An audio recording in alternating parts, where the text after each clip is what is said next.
Hi, and welcome to the ASCO Journal of Oncology Practice podcast. This is Dr. Nate Pinnell, medical oncologist at the Cleveland Clinic and consultant editor for the journal. So as subscribers to this podcast, I would expect that most of our listeners are fairly familiar with social media and its various incarnations like Twitter and Facebook, and probably even some of its potential uses in the professional oncology space as opposed to just personal use. More and more journals are starting to recognize the potential of social media to reach more readers, including the JOP, which brings me to our guest today. Joining me today is Dr. Deanna Atai, Assistant Clinical Professor of Surgery at the David Geffen School of Medicine at the University of California, Los Angeles, and the immediate past president of the American Society of Breast Surgeons. She's also an early leader and early adopter of social media, leader of the breast cancer social media online community, and we are delighted to introduce her as the new social media editor for the JOP. Deanna, thanks so much for joining us. Well, thank you. Thank you for having me. So, how did you first get interested in social media? What brought you into that realm? I actually got involved in social media because of the American Society of Breast Surgeons. I was chair of the communications committee, and a few years ago we thought that developing a social media presence for our society might help improve the visibility of the society for our members, for prospective members, and also for the public. And when I got online, I had to open my accounts because I needed to go before our board of directors and discuss why developing these social media accounts for the society would be important. But I had no experience prior to that time. So I really needed to get involved and understand these different platforms before I could have a reasonable discussion with our board of directors. And one of the things that you're known for is you are one of the leaders of the breast cancer social media online community. I know it's a regular tweet chat on Twitter. How did that come about? So when I first got involved on Twitter, I didn't really know what to make of it. I had no experience with the platform, and I had a lot of preconceived notions, mainly that it would be a waste of my time. So I also didn't find a lot of other physicians, at least breast surgeons, on, but I found a lot of breast cancer patients. As I'm a breast surgeon, I started following breast cancer organizations and found a very large patient community. And within a few months of me joining, Jody Schauger and Alicia Staley, who co-founded the BCSM group, had started their weekly tweet chats.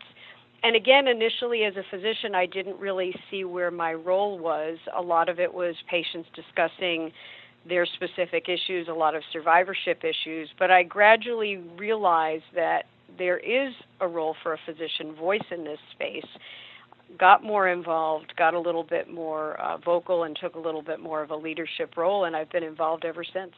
Now there are lots of these different communities that seems to have spread across the different diseases, and I can certainly see the utility of having a physician voice connecting with patients. I think that's one of the really special things about social media, as I regularly participate in the lung cancer social media tweet chats as well.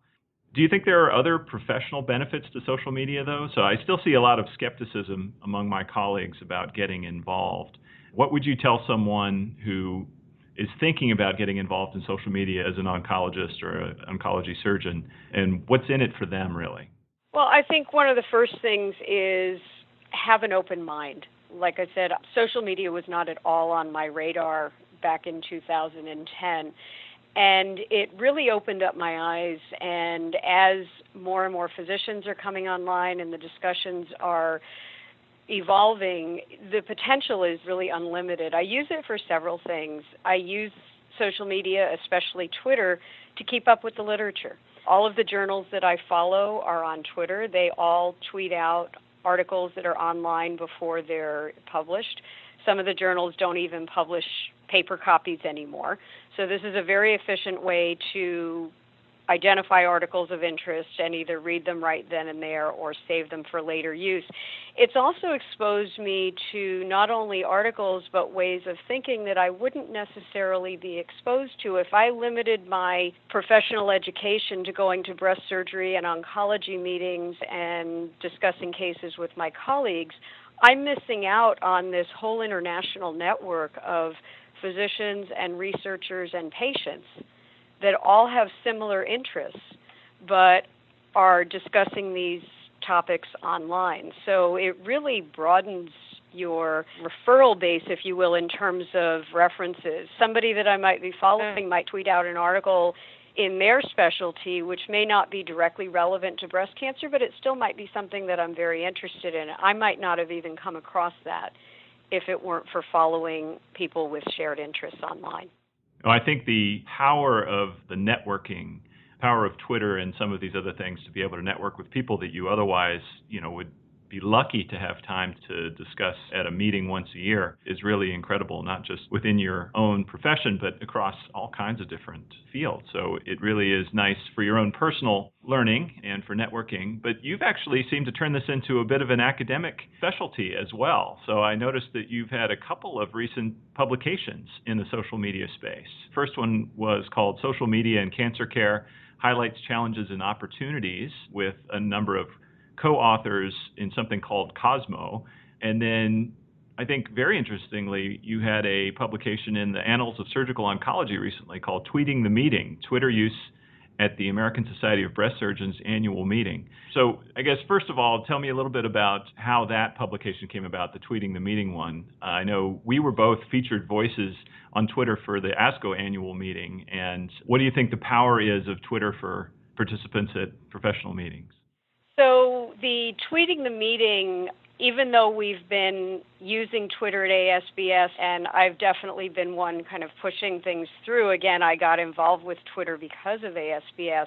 Just looking observationally over the past couple of years, the few of us that were very involved seem to think that we really might have something here. There are more and more papers in the academic literature about the use of Twitter at meetings. There's been publications documenting the ASCO experience, urology experience, emergency medicine, and some other specialty societies. When we started really digging down, it became very interesting to me. What we found is over the 4 years that we studied is that the majority of physicians that were tweeting were actually non-members and not attendees at the meeting. So what that tells me, and we also had a significant number of patients that were involved in the meeting tweeting as well. What that tells me, and I think it should be a wake-up to a lot of conference organizers, is that the subjects that are discussed at a national medical meeting are not only of interest to those who are in attendance. I think national meetings sometimes suffer from an echo chamber type effect where they just assume that the only ones that are interested in this information are the members that actually attend.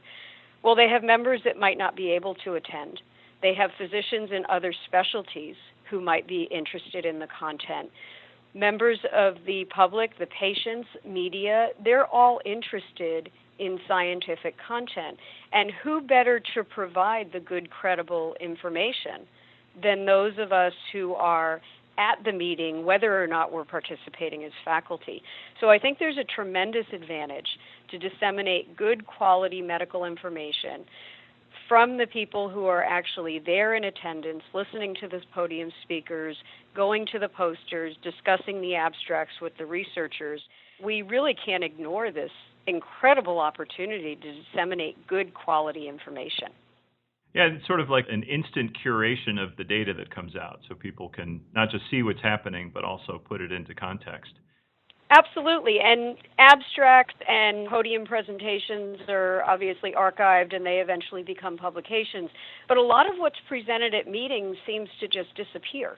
If it's just a general session or a community tumor board type of a presentation, that often isn't archived anywhere. And it's good quality content.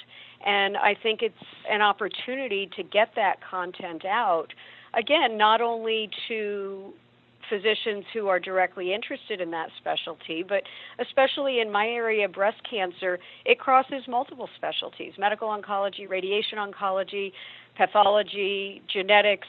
So all of these specialists are interested in our content. I think we're being a little bit selfish sometimes to just keep it to ourselves in the meeting hall. I've even noticed that I think this has influenced how pharmaceutical companies, for example, have presented their data.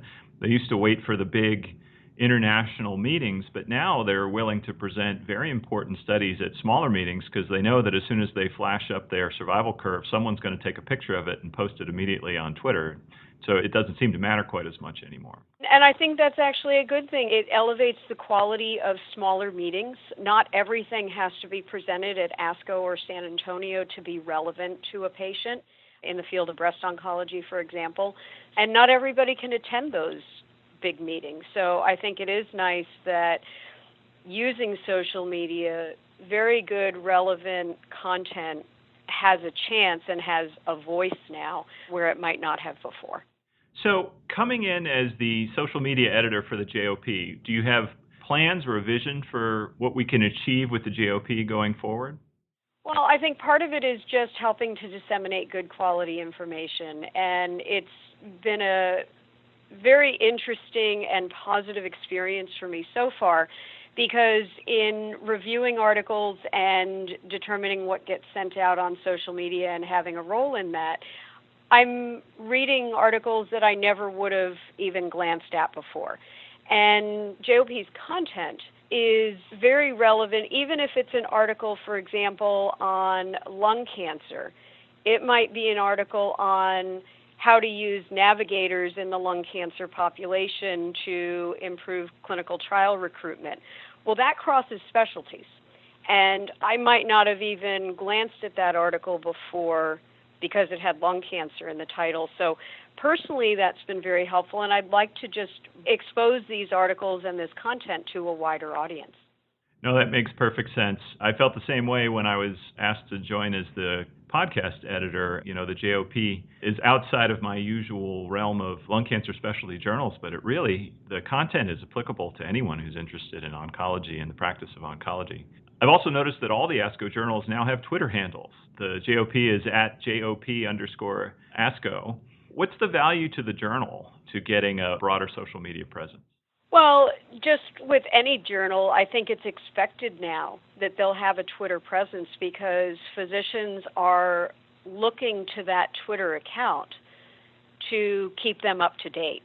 And I think taking the individual journals, whether it's JOP, JCO, or the Journal of Global Oncology, and giving them their own separate Twitter handles makes it easier for us to obtain the information we want. For example, if I have a few minutes at the end of the day and I just want to get caught up on one or two journals, I can specifically go to JOP or, for example, Annals of Surgical Oncology or any of the other ones that I might follow and pull out the relevant articles instead of having to find them, for example, if JOP were still buried under the ASCO Twitter handle. This makes it easier. It takes some of the filtering process out of it for me, which is one of the reasons I like Twitter. This makes me more efficient. Deanna, thank you so much for joining me today to talk about social media and oncology. And I really look forward to seeing your influence on the JOP. Well, thank you very much for having me. This has been a really fun experience. I also want to thank the listeners who joined us for this podcast today. Don't forget, you could read the JOP and access these podcasts on your smartphone or tablet with the ASCO Journals mobile app, available in the iTunes Store and Google Play. Once again, a reminder that our Twitter handle is now at JOP_ASCO. This is Dr. Nate Pinnell for the Journal of Oncology Practice signing off. Thanks for listening.